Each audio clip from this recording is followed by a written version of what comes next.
Muy buenas tardes, queridos alumnos. Ahora vamos a hablar sobre el tema gastroenteritis. En realidad es la presentación que ustedes tienen en el campus, pero he querido animarla para que pueda comprenderse un poquito mejor el tema. Recuerden que la gastroenteritis es para nosotros muy importante porque es un problema prevalente en la infancia. Gran cantidad de los niños que vienen a nuestras consultas presentan esta entidad.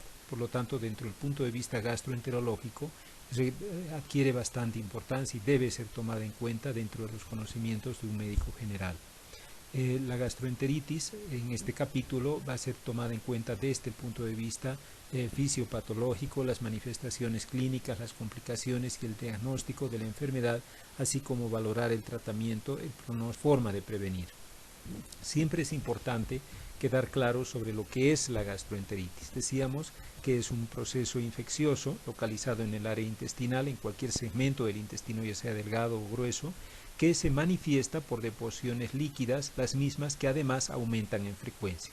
O sea que hay dos criterios importantes en la parte de diarrea, en las gastroenteritis. Primero, el aumento en el número de las deposiciones y desde luego también la disminución en su consistencia. Pero evidentemente al tener el niño una gran variación en las características de sus deposiciones de acuerdo a la edad, pues evidentemente es en relación al hábito intestinal normal del niño. Vale decir, si un niño normalmente hace 7 deposiciones semilíquidas, hablaremos de diarrea cuando ya no son 7, sino que hace 10 o 12 deposiciones y ahora ya no son semilíquidas, sino líquidas. Cuando tenemos el contexto de un niño hospitalizado, recuerden, una forma de definir y poder realmente valorar la diarrea es viendo el volumen de las deposiciones que tiene el niño. Recordemos que el peso normal de las deposiciones es en 24 horas 30 ml por kilogramo de peso día. Y cuando supera este valor de 30 ml, hablamos de que el niño tiene un proceso diarreico, ¿no es cierto? Nos sirve inclusive para calcular los líquidos que debemos reponer, puesto que los 30 ml es lo fisiológico, la pérdida normal que se repone habitualmente con los requerimientos basales. Pero lo que excede a estos 30 ml habrá que darle como pérdida concurrente. Reponer el líquido, el volumen del líquido perdido, será tanto muy importante. Asimismo, podemos hablar en la clasificación de la diarrea de dos criterios fundamentalmente. Uno, clasificarla en relación al tipo de diarrea que tiene. Esta puede ser osmótica, vale decir cuando hay una pérdida de líquido debido a que hay una sustancia osmóticamente activa dentro del intestino. Puede ser secretora, vale decir que en el equilibrio de la absorción y secreción está predominando la parte secretoria, por lo tanto el niño tiene diarrea muy característica, muy acuosa por supuesto. Y el tercer tipo, la diarrea exudativa, una diarrea claramente invasiva que obviamente requiere el uso de antibioterapia. Así también podemos hablar de las diarreas en relación a su intensidad en deshidratación. Así decimos que puede haber una diarrea con deshidratación leve, moderada o grave. Leve en el lactante, me refiero a los primeros 2 años de vida, leve cuando está entre el 3 a 5% de pérdida de peso en relación al peso que tiene realmente el paciente, ¿no es cierto? Ha perdido del 3 a 5%. Moderada cuando su pérdida de peso está entre el 6 al 10% y grave cuando supera el 10%. Esa clasificación es útil para lactantes, niños menores de 2 años. Y para los preescolares, escolares, adolescentes y adultos, nuestra clasificación es leve cuando está en menos del 3%, moderada del 3 al 6% y grave más del 6%. O sea, vale decir, evidentemente, generalmente 9%. Esta clasificación y esta diferencia se da porque el niño pequeño tiene, me refiero al lactante menor de 2 años, tiene una composición hídrica mucho más alta que el preescolar, el escolar, adolescente y adulto. O sea que en esta etapa, escolar, preescolar, adolescente y adulto, leve será 3%, moderada 6% y grave el 9%. El segmento también se puede clasificar la diarrea de acuerdo al área afectada. Esta clasificación es un poquito no real, porque habitualmente, si bien predomina el intestino delgado y en otros casos predomina el intestino grueso, siempre hay un componente de ambos en cualquier proceso diarreico. Tenemos ahora la diarrea osmótica, una diarrea muy frecuente en pediatría, en realidad es la más frecuente, es producida generalmente por virus. El virus principal es el rotavirus. Recuerden ustedes que es un virus que está incluido en el esquema de nuestras vacunaciones, ¿no es cierto? A los 2-4 meses de vida, pues muchos niños todavía van teniendo en nuestro medio la diarrea por rotavirus. En este caso, en este tipo de diarrea, en realidad lo que está ocurriendo es que el agente causal de la enfermedad está destruyendo gran parte de las células secretoras de enzimas, especialmente de las disacaridasas. Al no tener la capacidad de secretar disacaridasas, los alimentos osmóticamente activos, en este caso por ejemplo la lactosa, no pueden ser absorbidos desde la luz intestinal hacia el espacio intersticial, lo cual hace que se acumule esta sustancia osmótica dentro del lumen intestinal.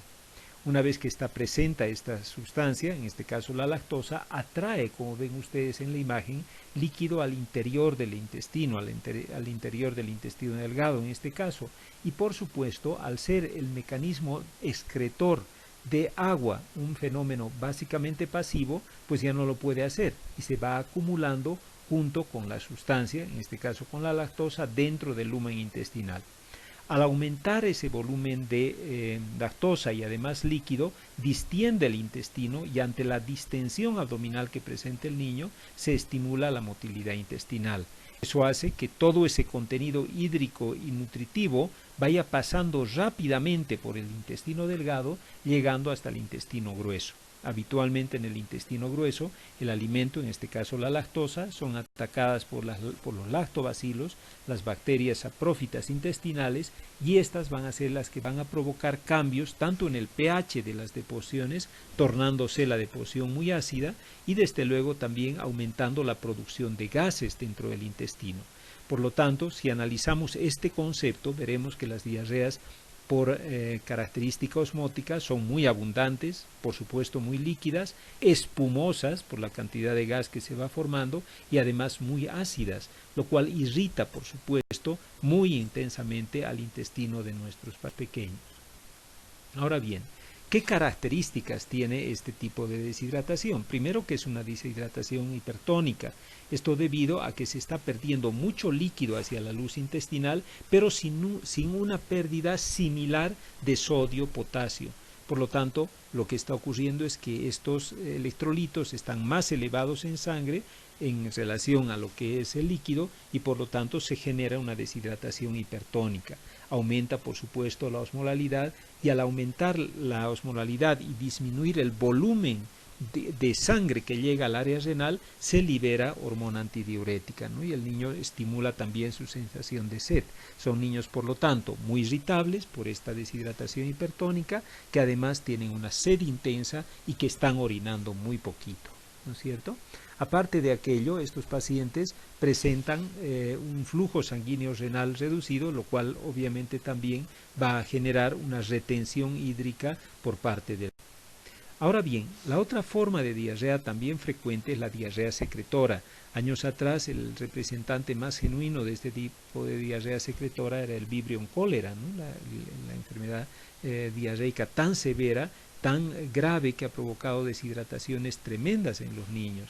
Sin embargo, ahora ocupa el primer lugar la Escherichia coli en sus distintas variedades, y de ellas la más frecuente es justamente la Escherichia coli enterotoxigénica. Recordemos que esta Escherichia coli está provocando un aumento en el líquido dentro del intestino, un desequilibrio entre lo que es la absorción y la secreción, predominando en este caso la secreción, y por lo tanto apareciendo la diarrea. Pero no solo es, como ven ustedes, la Escherichia coli, sino también la salmonela, la shigella, la Yersinia enterocolítica y otros gérmenes también, que son los que van a provocar este tipo de diarrea, no solo bacterianos, sino virales e inclusive micóticos. Ahora bien, ¿qué es lo que va a ocurrir en este tipo de diarrea? ¿No es cierto? Sobre todo lo que hace la bacteria al penetrar dentro del intestino es, en el caso, por ejemplo, del ejemplo más notorio, la toxina de la Escherichia coli. Lo que hace la Escherichia coli enterotoxigénica, primero, es adherirse al epitelio intestinal por sus fimbrias o filis que tiene en su superficie.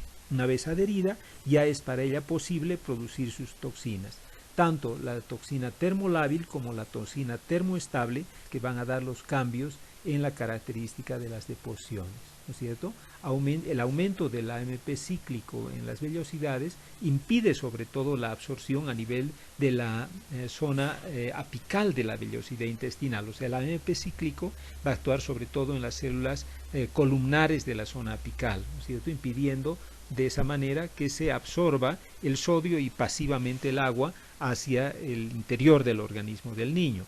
Eso es lo que hace el AMP cíclico, pero no solo produce AMP cíclico, sino también GMP cíclico, que actúa ya no solo en la zona apical de la vellosidad intestinal, sino también en la cripta de la vellosidad intestinal.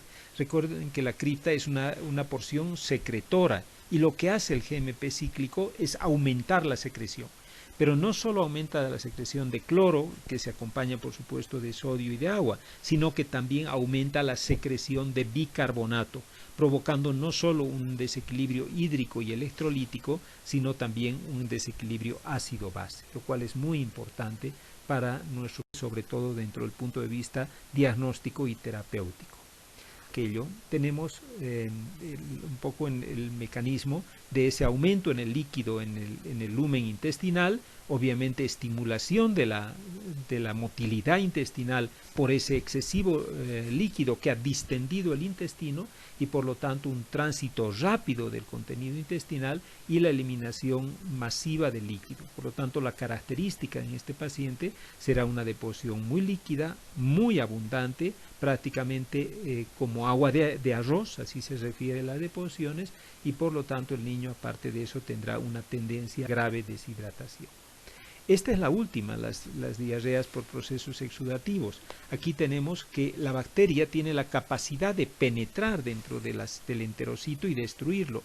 Algunas de ellas, por ejemplo la sal, con capacidad de penetrar inclusive hasta la lámina propia, provocando por supuesto diarreas mucho más abundantes, ¿no es cierto?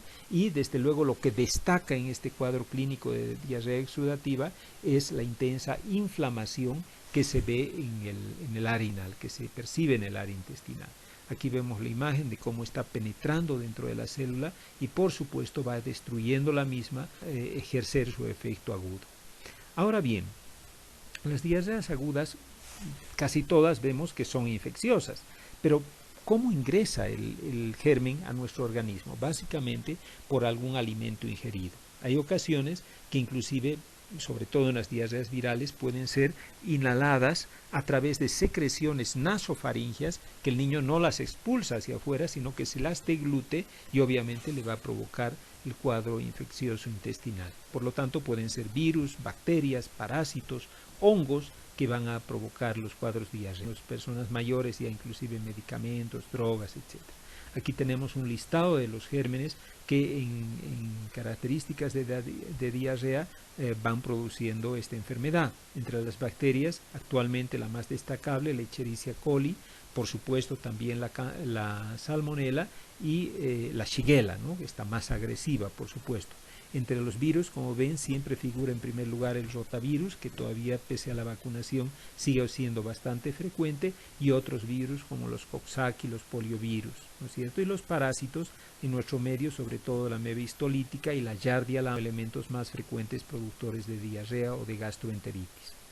Ahora bien, la característica, como ven ustedes, depende del agente causal que ha provocado la enfermedad, pero sobre todo hay que siempre, y recalco todo ese aspecto, deben valorar la hidratación del paciente, porque de eso depende la forma clínica agresiva o no que está adquiriendo la enfermedad. Ahora bien, ¿cómo vamos a plantearnos los síntomas clínicos? ¿Solamente valorar la diarrea? Me dirán ustedes. No, se acompaña de muchos otros signos.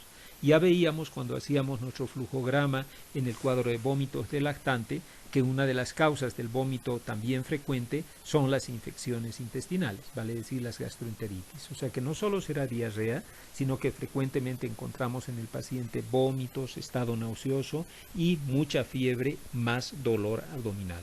El dolor generalmente de tipo espástico que nos sugiere un proceso infeccioso agudo en el área intestinal. El diagnóstico, por supuesto, es eminentemente clínico. Sin embargo, hay pacientes en los cuales se hace imprescindible el diagnóstico también complementario, ¿no? Utilizando laboratorios, sobre todo, que nos permita ver tanto en heces y a veces hasta en sangre las repercusiones que tiene en el paciente la infección. Por ejemplo, en heces, la citología fecal es una prueba muy solicitada, fácil de realizar y sobre todo con un informe muy rápido y muy dinámico. Recuerden que en la citología lo que se procura medir es la cantidad de leucocitos y de eritrocitos que está presente y además hacer una tinción de Gram en esa misma muestra para poder identificar el tipo de bacteria que está afectando a nuestro paciente. Recordemos que en el recuento leucocitario y eritrocitario no deberían superar los 10 leucocitos por campo y los 10 eritrocitos por campo.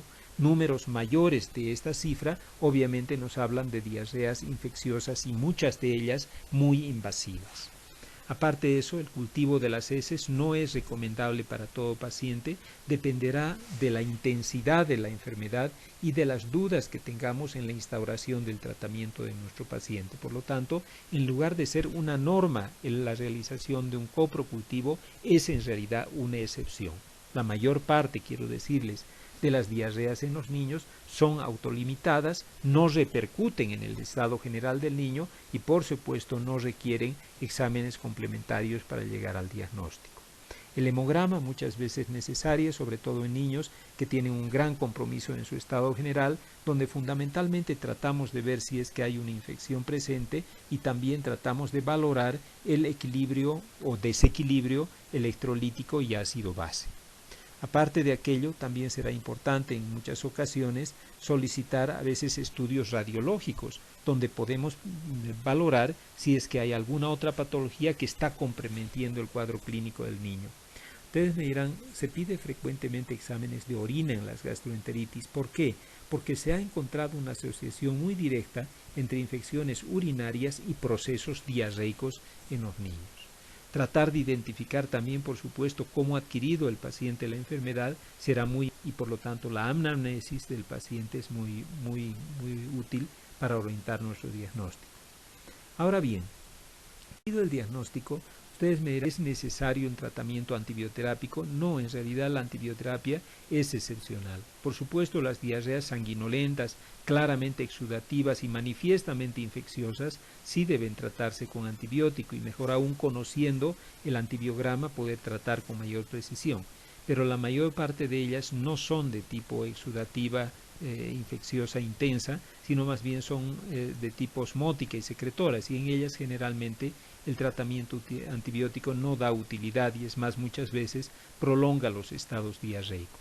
Las sales de rehidratación oral son un pilar fundamental en el paciente diarreico, ¿no? Y las sales que se utilizan, algunas de las actualmente recomendadas de baja oralidad, donde como vemos en la imagen están con un sodio más reducido, de 90 que era inicialmente, ahora ha bajado a 75, con una glucosa anhidra de 65 y el cloruro de potasio de 75, con un citrato trisódico para tratar de compensar el desequilibrio ácido-base de 20 y un peso total de 10.